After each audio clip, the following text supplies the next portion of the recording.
Halo semua, perkenalkan kami dari mahasiswa Unika Atmajaya. Pada video ini, saya Fernando dan kedua teman saya, Joshua Wilmore dan Ferry, kami akan membahas topik mengenai sistem komunikasi radio dan satelit.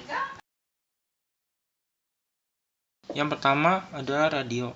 Apa itu radio? Radio adalah teknologi yang digunakan untuk pengiriman sinyal dengan cara modulasi dan radiasi elektromagnetik atau gelombang elektromagnetik. Lalu, gelombang ini melintas dan merambat lewat udara dan bisa juga merambat lewat ruang angkasa yang tanpa udara.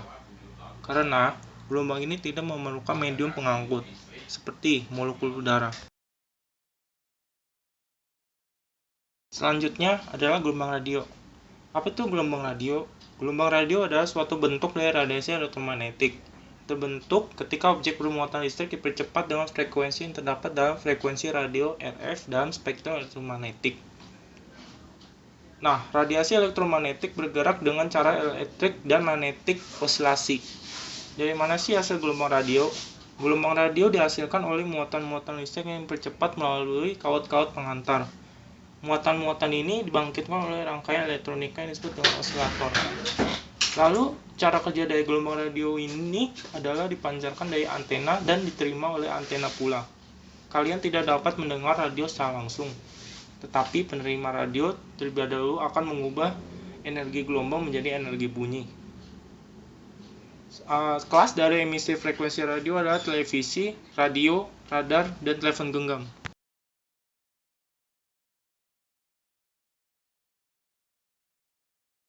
Pada gambar berikut, memperlihatkan bagaimana gelombang radio bisa ditransmisikan melalui metode AM dan FM. Dari sinyal AM dan FM bisa dibedakan melalui gambar. Bagaimana cara kerja sistem komunikasi radio? Pada gambar selanjutnya ini memperlihatkan langkah kerja dari komunikasi radio. Yang pertama, kita mengambil contoh, misal di ruang studio stasiun radio, seorang disc joki atau pemandu program siaran berbicara melalui mikrofon. Lalu selanjutnya mikrofon mengubah suara tersebut menjadi getaran sinyal listrik.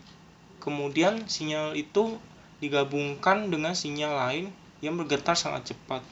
Seterusnya, gabungan sinyal tersebut diubah menjadi gelombang radio untuk kemudian dipancarkan melalui antena.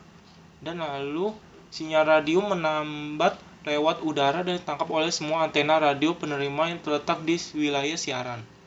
Kemudian, sirkuit penala memilih sinyal radio gabungan. Yang terakhir, yaitu sinyal suara baru dipilah dari gabungan sinyal. Pada gambar berikut ini merupakan gambaran efek dari noise terhadap sebuah sinyal sinus yang mengakibatkan sinyal asli menjadi cacat atau distorsi. Kemudian, radiasi elektromagnetik. Apa itu radiasi elektromagnetik? Radiasi elektromagnetik adalah kombinasi medan listrik yang berisolasi dan medan magnet merambat lewat ruang dan membawa energi dari satu tempat ke tempat lain. Dari setiap muatan listrik yang memiliki kecepatan memancarkan radiasi elektromagnetik, dan radiasi elektromagnetik dirambatkan pada frekuensi yang sama dengan arus listrik. Penelitian teoritis tentang radiasi elektromagnetik disebut dengan elektrodinamik. Gelombang elektromagnetik dapat bersifat gelombang yang diciptakan oleh kecepatan, panjang gelombang, dan frekuensi. Pada sistem transmisi dari suatu hubungan telekomunikasi, terdapat batas yang sangat lebar dari power level. Oleh karena itu, dipergunakan suatu unit satuan logaritmis untuk pengukuran dari power level tersebut. Ini yang disebut dengan desibel dB yang didefinisikan sebagai berikut.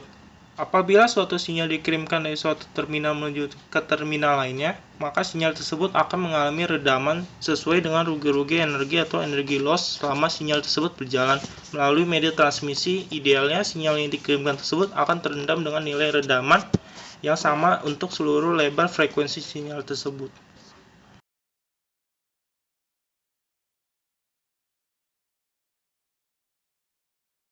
Berikutnya adalah parameter transmisi. Ada 4 parameter penting yang berpengaruh pada kanal suara, yaitu yang pertama, signal power level. Signal power level pada sistem transmisi dari suatu hubungan telekomunikasi terdapat batas yang sangat lebar dari power level. Oleh karenanya dipergunakan suatu unit satuan logaritmis untuk pengukuran dari power level tersebut yang disebut dengan desibel. di mana perbandingan antara power output dengan power input disebut dengan penguatan gain. Power dengan logaritmis ini berguna pada pengukuran suatu sirkuit dengan banyak sekali penguat atau rendaman. Yang kedua, attenuation distortion. Jika suatu sinyal dikirimkan dari suatu terminal, maksud kami ke terminal lainnya, maka sinyal tersebut akan mengalami redaman sesuai dengan rugi-rugi energi atau energi loss selama sinyal tersebut berjalan melalui media transmisi. Berikutnya yang ketiga, delay distortion. Suatu sinyal akan memakan waktu untuk merambat melalui suatu saluran transmisi.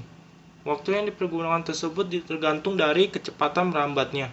Untuk menempuh saluran ini dilihat sebagai penundaan waktu atau delay. Dengan adanya penundaan tersebut, maka sinyal yang dikirimkan tidak akan diterima pada saat itu juga. Yang terakhir adalah noise and signal to noise ratio. Noise atau draw terdiri dari setiap sinyal yang kehadirannya dalam saluran transmisi tidak diharapkan. Pada dasarnya, draw ini terbagi menjadi 4 bagian, yaitu thermal noise, intermodulation noise, crosstalk atau pembicaraan silang, lalu impulse noise.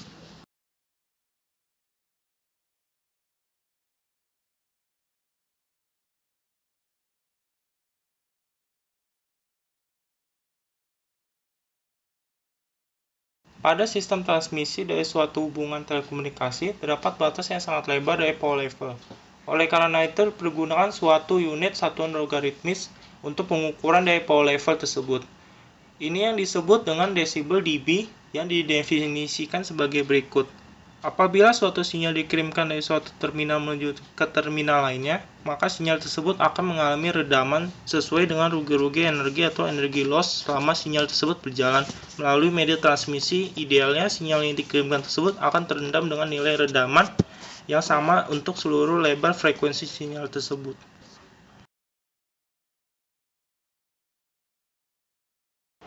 Kualitas sistem telekomunikasi. Jasa telekomunikasi harus memenuhi persyaratan sebagai berikut. Pertama adalah keadaan kualitas switching, di mana kecepatan dan ketepatan dari hubungan. Dalam dunia telekomunikasi, jaringan circuit switching adalah jaringan yang mengalokasikan sebuah sirkuit atau kanal yang dedicated di antara nodes dan terminal untuk digunakan pengguna untuk berkomunikasi. Sirkuit yang dedicated tidak dapat digunakan oleh penelepon lain sampai sirkuit itu dilepaskan, dan koneksi baru bisa disusun. Bahkan, jika tidak ada komunikasi yang berlangsung pada sirkuit yang dedicated, kanal tersebut tidak dapat digunakan oleh pengguna lain. Yang kedua adalah kualitas pembicaraan. Pembicaraan dengan jelas dapat dimengerti, di mana artikulasi dari pembicaraan dapat dinyatakan. Yang ketiga adalah stabilitas. Stabilitas dari pembicaraan. Stabilitas yang dimaksud adalah signaling, di mana semua pensinyalan yang dibutuhkan dalam melakukan panggilan di jaringan telekomunikasi. Arah signaling terdiri dari arah forward dan arah reverse. Jika panggilan berasal dari A menuju B, maka forward signaling mengalir dari telepon A menuju sentral telepon B, tempat B berada. Sedangkan reverse signal adalah sebaliknya.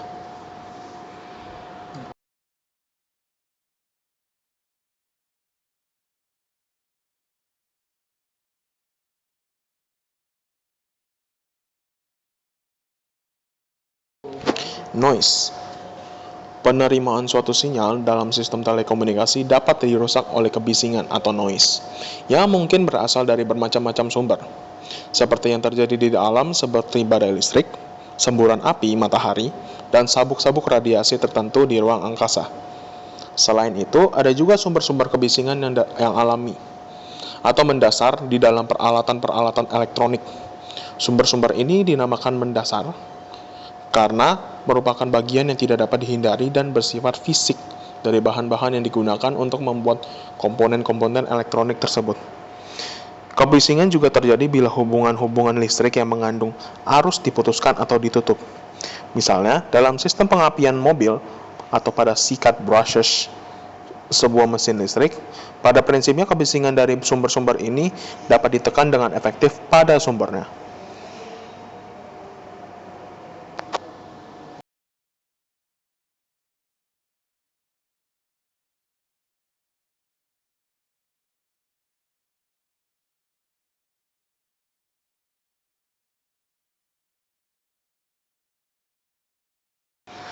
Sistem komunikasi satelit. Ada dua bagian penting, yaitu space segment, yang berada di angkasa, dan ground segment, biasanya disebut stasiun bumi.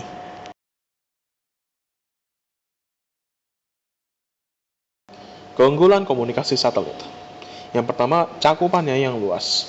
Satu negara, region, ataupun satu benua. Yang kedua, bandwidth yang tersedia cukup lebar. Yang ketiga, independen dari infrastruktur terestrial. Yang keempat, instalasi jaringan segmen bumi yang cepat. Kelima, biaya relatifnya rendah per site.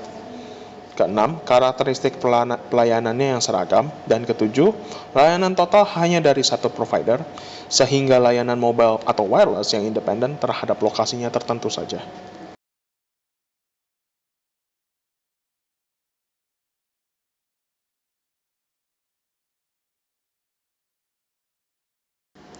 Kelemahan komunikasi satelit, yaitu yang pertama, delay propagasi besar. Yang kedua, rentan terhadap pengaruh atmosfer. Yang ketiga, distance insensitive, yang berarti biaya komunikasi untuk jarak pendek maupun jauh relatif sama. Yang keempat, satelit hanya akan efisien dalam memberikan keuntungan jika jumlah user banyak dan kapasitas digunakan secara intensif. Yang kelima, yaitu sun outage. Nah, besarnya throughput akan terbatasi karena delay propagasi satelit geostasioner. Kini berbagai teknik protocoling sudah dikembangkan sehingga dapat mengatasi problem tersebut. Di antaranya, penggunaan forward error correction yang menjamin kecilnya kemungkinan pengiriman ulang. Rentan terhadap pengaruh atmosfer. Maksudnya sangat sensitif cuaca dan curah hujan yang tinggi, yaitu semakin tinggi frekuensi sinyal yang dipakai maka akan semakin tinggi redaman karena curah hujan. Nah, distance insensitive artinya yang tadi biaya komunikasi untuk jarak pendek maupun jauh relatif sama. Waktu yang dibutuhkan dari satu titik di atas bumi ke titik lainnya melalui satelit adalah sekitar 700 milisecond. Sementara leased line hanya butuh waktu sekitar 40 milisecond. Hal ini disebabkan oleh jarak yang harus ditempuh oleh data, yaitu dari bumi ke satelit dan kembali ke bumi. Satelit geostasioner sendiri berketinggian sekitar 36 km di atas permukaan bumi. Dan yang terakhir adalah sun outage, yaitu suatu kondisi yang terjadi pada saat bumi, satelit, matahari berada dalam satu garis lurus. Energi termal yang dipancarkan matahari pada saat sun outage mengakibatkan interferensi sesaat pada semua sinyal satelit sehingga satelit mengalami kehilangan komunikasi dengan stasiun bumi. Nah, yang selanjutnya tinggi orbit dan delay. Ya, tunggu dulu.